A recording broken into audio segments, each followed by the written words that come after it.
Bancário deverá ser reintegrado ao trabalho após comprovar que foi dispensado estando doente. A segunda turma do Tribunal Regional do Trabalho de Goiás, em um caso concreto, entendeu que, se provado que o trabalhador encontrava-se doente na época em que foi demitido, a dispensa feita pelo banco é nula. Para a turma do Tribunal Regional do Trabalho, o contrato de trabalho é considerado suspenso em casos de doença, mesmo quando não constatada qualquer relação da doença com o trabalho.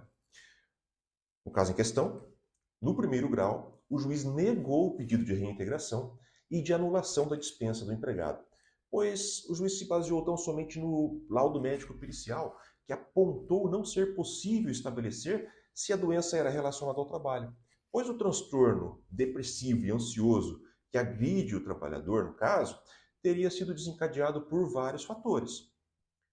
O trabalhador recorreu e alegou que a doença o incapacita para o trabalho e que surgiu em razão do exercício da profissão no banco em que ele trabalhava por 29 anos. Mesmo que a perícia médica tenha concluído que não tinha como relacionar a doença com o trabalho, o relator, o desembargador Daniel Viana Júnior, disse que para ele não havia dúvida de que o empregado foi dispensado enquanto estava doente. Ele considerou ainda que o trabalhador apresentou diversos atestados e provou os seus afastamentos e licenças em razão das doenças que adquiriu durante a duração do contrato de trabalho. O desembargador, gente, mencionou que os atestados médicos não podem ser questionados apenas porque foram produzidos por médico particular. Nesse ponto, eu acho relevante a gente comentar aqui que a resolução do Conselho Federal de Medicina diz que um atestado médico deve ser presumido verdadeiro. Para justificar a recusa de um atestado, o empregador ele tem que comprovar que esse atestado é falso ou demonstrar que o empregado está apto para exercer o seu trabalho.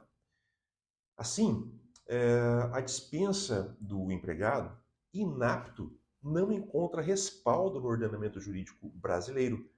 E nosso ordenamento estabelece como princípio fundamental a dignidade da pessoa humana e os valores sociais do trabalho.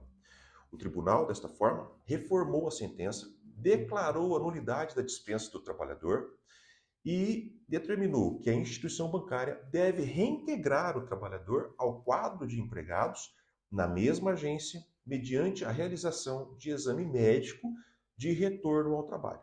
Ele deverá ser reintegrado também na função que trabalhava antes do afastamento, ou, na hipótese de recomendação médica, em função compatível com as suas limitações que possam existir em razão das doenças que ele tem.